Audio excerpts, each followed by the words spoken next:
Hello everyone, welcome to SiGMA TV. My name is Charity. Joining me directly from Kenya, Nairobi today is the co-founder of a gaming publishing company called LudiqueWorks. LudiqueWorks is an award-winning gaming publishing company based in Kenya, Nairobi. It's Mr. Douglas Ogeto. Hi, Mr. Douglas. Hi, Charity. A pleasure to be here. How are you doing today? Very well. It's quite sunny in Nairobi, and very excited to be on this call with you. I'm very pleased to have you join us today. So basically, I would like to ask you, what's your background and how did you get into gaming industry? Yeah, my background is IT. I pursued a bachelor's of IT with a minor in management from Edith Cowan University. I've been in the tech industry here in East Africa for the last 9 years, almost a decade now.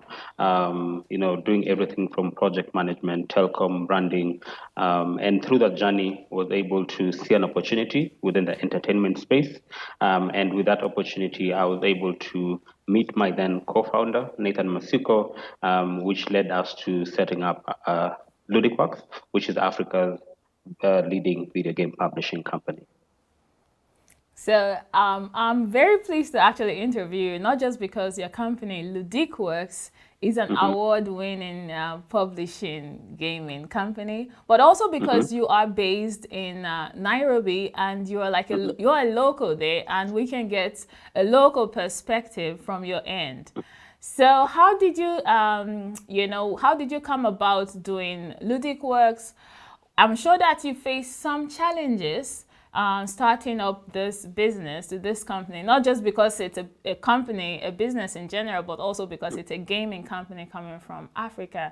So did you face Mm-hmm. any challenges, you and your co-founder? Yes, like any business, there have been some challenges along the way. First and foremost, being in a new sector, video games, Africa is still in its nascent stages. A lot of parents, don't view video games as a sustainable business.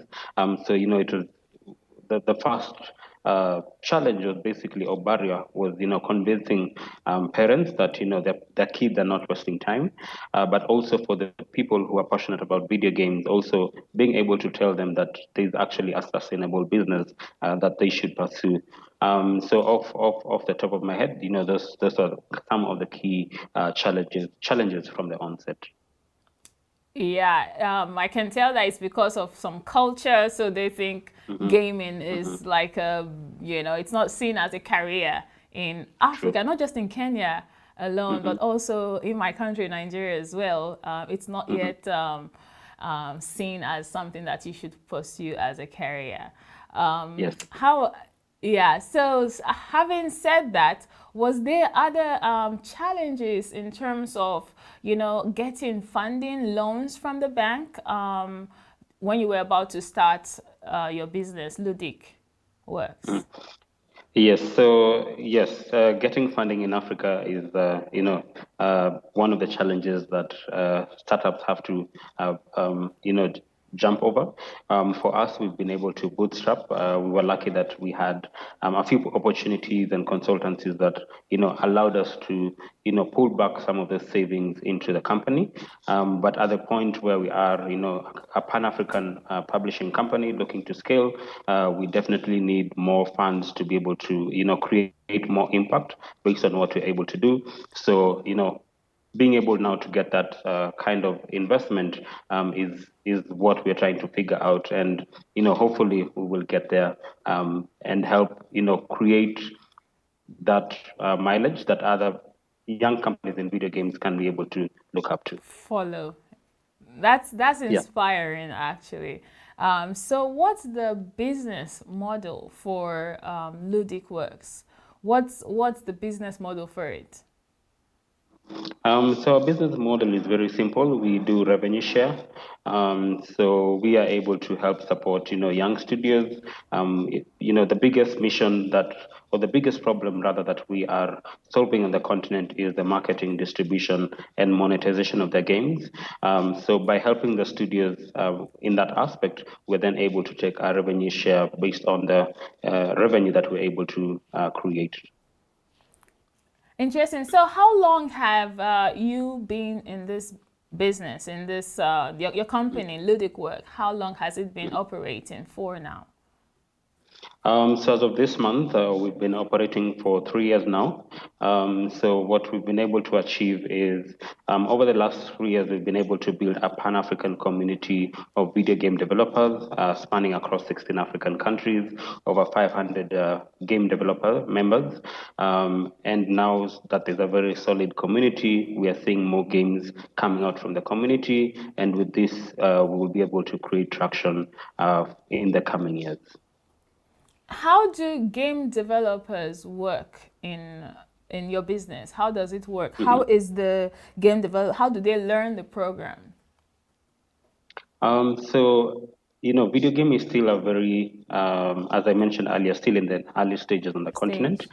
A lot of these game developers are self-taught. Most of them, they're able to utilize the ability of the internet to gain their skills. But we are also seeing more institutions coming onto the continent, in Kenya, Tunisia, and South Africa.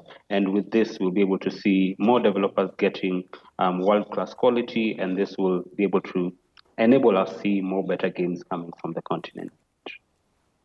I would love to see that happen as well. As I mentioned earlier, I was saying that your company is an award-winning publishing gaming studio. I would like you to tell us a little bit more about that. How did you guys come about winning this prestigious award? Yes, thanks. So as a publishing company, we just don't do production, which is on the video game side. We also double up on the consumption side, which is esports. So last year in 2019, we were able to become a founding member for the Africa Esports Championship, which is Africa's premier esports league. And the whole idea behind Africa Esports Championship is to identify, spotlight, and be able to support young people who want to take esports as a professional career. So we here in Kenya were able to, in partnership with our production partner, What's Good Studios, we are the first on the continent to create content of esports, created on as well as have this aired on free-to-air TV.